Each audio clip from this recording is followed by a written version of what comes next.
Alright guys, welcome back to the Political Science 2 lecture series on near peer, and last time we were discussing about the direct limitations on the parliamentary sovereignty, and we discussed how British Parliament had certain limitations on its power जिसमें हमने Human Rights Act का तस्करा किया था.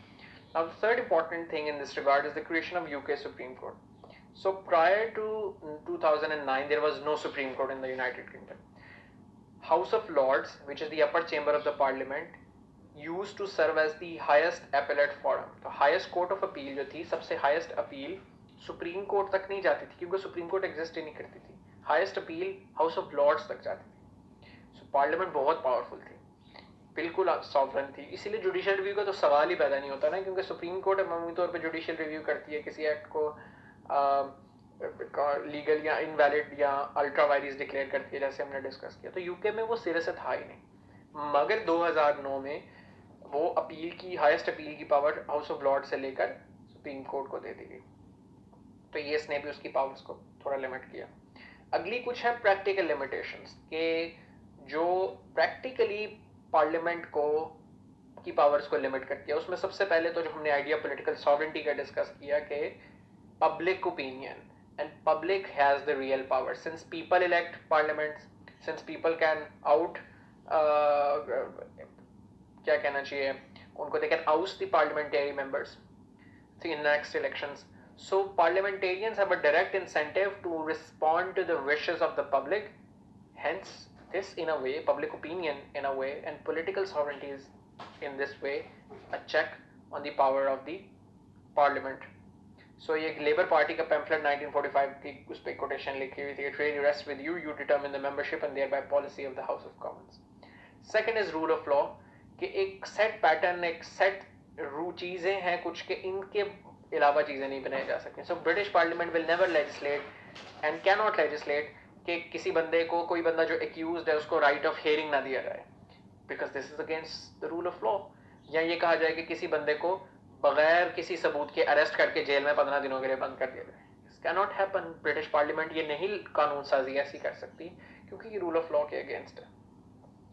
Third is the delegated legislation. Delegated legislation का idea ये है कि पार्लियामेंट अमूमी तौर पे ब्रॉड आउटलाइंस में पॉलिसी मैटर्स की शक्ल में अपनी लेजिस्लेशन पास करती है, या और उसकी जो नीचे जो details to be set out by the respective departments. एक तो ये बात, दूसरी ये बात कि वो जो पहली सतह पर जो कानून साजी की होती है वो भी डिपार्टमेंट पूरा फॉर्मुलेट करता है. और ये वैसे जनरली दुनिया में भी ऐसे ही है, पाकिस्तान में भी ऐसे ही है कि जब फॉर इंस्टेंस अगर कोई एजुकेशन से रिलेटेड पॉलिसी बनेगी, एजुकेशन से रिलेटेड कोई कानून साजी होगी, कोई पार्लियामेंट में बिल पास होगा, तो उसके ऊपर पहले तो जो एजुकेशन डिपार्टमेंट है उसके ऊपर पूरा होमवर्क वो करेगा, वो उसका पूरा ड्राफ्ट तैयार करेगा. एजुकेशन डिपार्टमेंट के बाद वो लॉ एंड जस्टिस डिपार्टमेंट में जाएगा, लॉ एंड जस्टिस डिपार्टमेंट उसकी लीगल इंट्रिकेसीज वगैरह को चेक करेगा, फिर वो फाइनेंस डिपार्टमेंट में जाएगा जो उसके फाइनेंशियल एस्पेक्ट्स को देखेगा. ये फिर वो लॉ एंड जस्टिस डिपार्टमेंट के पास जाएगा सॉरी, फिर वो इस तरीके से करता कराता फिर आपकी कैबिनेट के पास आएगा, वो उसकी अप्रूवल होगी, फिर वो पार्लियामेंट में आएगा. तो यानी पार्लियामेंटेरियंस बहुत कम इनपुट टेक्निकली अपनी दे रहे होते हैं कानून साजी में. वो नीचे से ब्यूरोक्रेट्स और टेक्निकल एक्सपर्ट्स, वो लोग ही बेसिकली इस चीज़ को ड्राइव कर रहे होते हैं. तो बरतानिया में भी ये मामला इसी तरीके से है. और फिर जब वो पॉलिसी पास होती है तो वहाँ पर भी वो ब्रॉड आउटलाइंस की शक्ल में होती है. उसकी जब इम्प्लीमेंटेशन की बारी आती है तो फिर वो रिस्पेक्टिव डिपार्टमेंट ने उसकी डिटेल्स को फिल आउट करना होता है रूल्स की शक्ल में खास तौर पर. तो बहरहाल ये एक प्रैक्टिकल लिमिटेशन है उसकी पावर के ऊपर. Then there is role of press. Media can hold the parliament accountable. Media इतनी हाइप क्रिएट करता है इश्यूज के बारे में, वो गाइड करता है what good policy and bad policy is. It creates issues, frame करता है वो चीज़ों के, साइकोलॉजिकली वो इम्पैक्ट करता है लोगों की परसेप्शन को about issues. So it's very interdependent in nature. So media has a lot of power and influence over narratives in the society. So the power over narratives है that ultimately leads. तो politicians को कैसे पता चले कि ये issue important है, ये नहीं है? मीडिया का सेंसेशनलिज्म, डेली मेल पे आज क्या खबर आई है, गार्डियन ने इस पे क्या लिखा है, बीबीसी क्या कह रहा है, this has a strong impact in the thinking of the parliamentarians and themselves which ultimately make the laws. तो इस तरीके से प्रेस का एक बहुत बड़ा रोल है इसके अंदर. Then there are international pressure and treaties as well.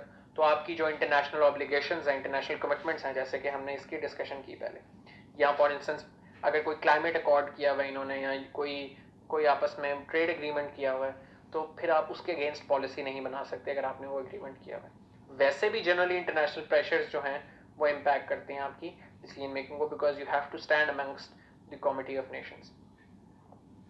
तो ये बेसिकली आपकी सारे टॉपिक्स थे, इस टॉपिक से रिलेटेड सारा कंटेंट था। मैंने जैसे बताया कि मैंने लिस्ट किया हुआ है, तो